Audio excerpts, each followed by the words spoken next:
Hello বন্ধুরা, welcome back to my Rina Ganguly kitchen. আজ আমি বানাবো আমের শরবত ভ্যানিলা আইসক্রিম দিয়ে। চলে এসো, দেখিয়ে দিই কী কী নিলাম। আমের শরবত বানানোর জন্য এখানে 4টে আম নিয়েছি, নুন নিয়েছি, চিনি নিয়েছি আর গোলমরিচ নিয়েছি। এই দিয়ে আমি আমের শরবত বানিয়ে তোমাদের দেখাবো। আমগুলো আমি এক এক করে খোসা ছাড়িয়ে কেটে নেব।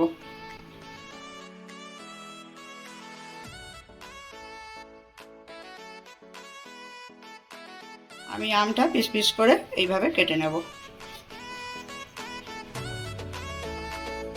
আমকে আমি এইভাবে পিস করে নিয়েছি, এই আটিগুলোকে বাদ দিয়ে দিয়েছি। মিক্সিং বোল নিয়ে নিয়েছি আমি, এতে আমের পিসগুলো দিয়ে পেস্ট করে নেব।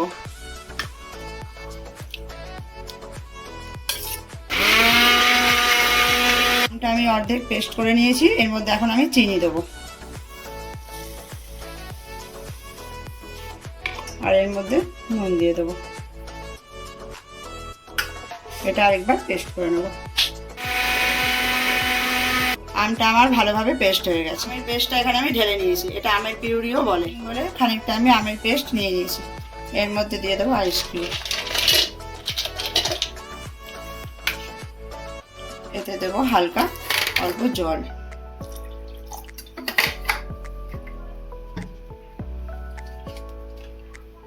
আর দেব ভ্যানিলা আইসক্রিম।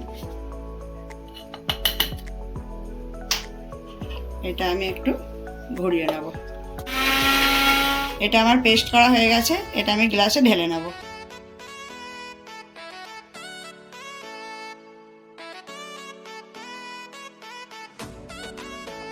আমি আরেকটু আমের পেস্ট নিয়ে নেব।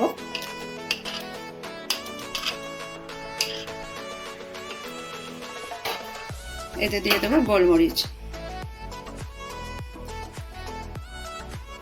আর দেবো জল।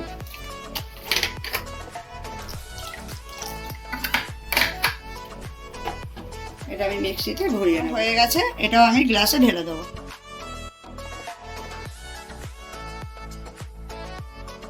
আমের শরবতের উপর আমি ভ্যানিলাটা দিয়ে দেবো, আইসক্রিমটা, আর এতে আমি আইসক্রিম দেবো। এই আমার রেডি হয়ে গেছে আমের শরবত। আজকে আমার রেসিপি ভ্যানিলা আইসক্রিম দিয়ে আমের শরবত। দুরকম করে তোমাদের দেখিয়েছি, একটা গোলমরিচ দিয়ে, একটা ভ্যানিলা আইসক্রিম দিয়ে। দুটোই খুব সুন্দর হয়েছিল। তোমরা করে খেয়ে দেখবে, তোমাদেরও নিশ্চয়ই ভালো লাগবে। ভালো লাগলে আমার চ্যানেলটাকে সাবস্ক্রাইব করে দিও। আবার তোমাদের সঙ্গে আমার নেক্সট ভিডিওয়ে নেক্সট রেসিপি নিয়ে দেখা হবে। টাটা।